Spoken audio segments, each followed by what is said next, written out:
গীতা পাঠের ৭ নম্বর অধ্যায়ের বিজ্ঞান যোগের ২০ নম্বর শ্লোক। হরে কৃষ্ণ। কাম সত্য সত্য ঋত জ্ঞান প্রপদন্তে অন্য দেবতা তং তং নিয়ম মাস্তায় প্রকৃতা নিয়তা সয়া। কাম মানে কামনা সমূহের দ্বারা, তৈ মানে সেই, তৈ মানে সেই, হত মানে অপহত, জ্ঞান মানে জ্ঞান, প্রপদন্তে প্রপত্তি করে, অন্য মানে অন্য, দেবতা মানে দেব দেবীদের, তম মানে সেই, তম মানে সেই, নিয়ম মানে নিয়ম, আস্থায় মানে পালন করে, প্রকৃতা মানে স্বভাবের দ্বারা, নিয়তা মানে নিয়ন্ত্রিত করে, সয়া মানে স্বীয়।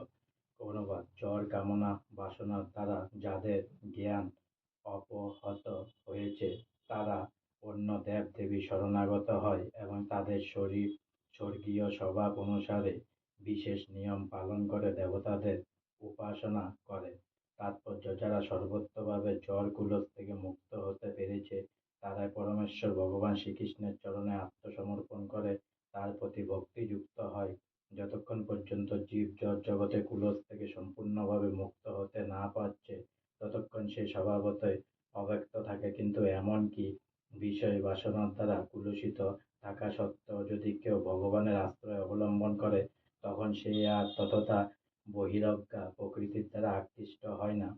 যথার্থ লক্ষ্যের প্রতি উত্তরোত্তর অগ্রসর হতে হতে সেই শীঘ্রই সমস্ত প্রাকৃত কাম বিকার থেকে সর্বোত্তভাবে মুক্ত হয়।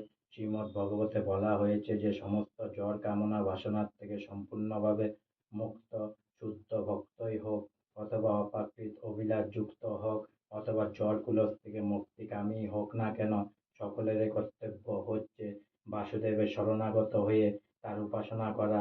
শ্রীমদ্ ভগবতে তাই বলা হয়েছে 2-3-10 অকাম সর্বকাম বা মোক্ষকাম উদাহরদি তীব্রেন ভক্তি যোগেন যতেজ পুরুষং পরম।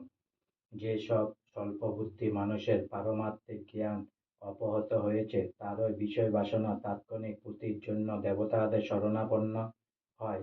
সাধারণত এ স্তরের মানুষেরা ভগবানের শরণাগত হয় না, কারণ রজ ও তমগুণের দ্বারা কুলিশিত থাকার ফলে তারা বিভিন্ন দেবদেবীর উপাসনার প্রতি অধিক আকৃষ্ট থাকে। দেবোপাসনার বিধিবিধান পালন করেই তারা সন্তুষ্ট থাকে। বিভিন্ন দেবদেবীর উপাসকদের তাদের তুচ্ছ অভিলাষের দ্বারাই এতই মোহাচ্ছন্ন থাকে যে তারা পরম লক্ষ্য সম্পর্কে সম্পূর্ণ অনভিজ্ঞ থাকে। ভগবানের ভক্ত কিন্তু কখনোই এই পরম লক্ষ্য থেকে ভ্রষ্ট হন না। বৈদিক শাস্ত্রে বিভিন্ন উদ্দেশ্যে সাধনের জন্য ভিন্ন ভিন্ন দেব দেবীকে পূজা করার বিধান দেওয়া হয়েছে। যেমন রোগ নিরাময়ের জন্য সূর্যদেবের উপাসনা করার নির্দেশ দেওয়া হয়েছে। এর ফলে অভক্তেরা মনে করে যে বিশেষ কোনো উদ্দেশ্য সাধনের জন্য দেব দেবীরা ভগবান থেকে শ্রেষ্ঠ, কিন্তু ভগবানের শুদ্ধ ভক্ত জানেন যে ভগবান শ্রীকৃষ্ণই হচ্ছেন সবকিছুর অধীশ্বর। শ্রী চৈতন্য চরিতামৃতে আদি 5-142 বলা হয়েছে, এ কলে ঈশ্বর কৃষ্ণ আর সব ভৃত্য। তাই শুদ্ধ ভক্ত কখনোই তার বিষয় বাসনা চরিতার্থ করবার জন্য দেব দেবীর কাছে যান না। তিনি সর্বোত্তভাবে পরমেশ্বর ভগবানের উপর নির্ভরশীল এবং ভগবানের কাছ থেকে তিনি যা পান তাতেই তিনি সন্তুষ্ট থাকেন। আজকে আমার গীতা পাঠের 7 নম্বর অধ্যায়ের বিজ্ঞান যোগের 20 নম্বর শ্লোক এখানে সমাপ্ত হলো। অনেক অনেক সাবস্ক্রাইব করুন, অনেক অনেক লাইক করুন, অনেক অনেক ভালো থাকুন, অনেক অনেক সুস্থ থাকুন, অনেক অনেক আনন্দ থাকুন, আর অনেক অনেক হেল্প করুন। আর সঙ্গে বলুন হরে কৃষ্ণ কৃষ্ণ কৃষ্ণ হরে হরে, হরে রাম রাম রাম হরে হরে, রাধে রাধে।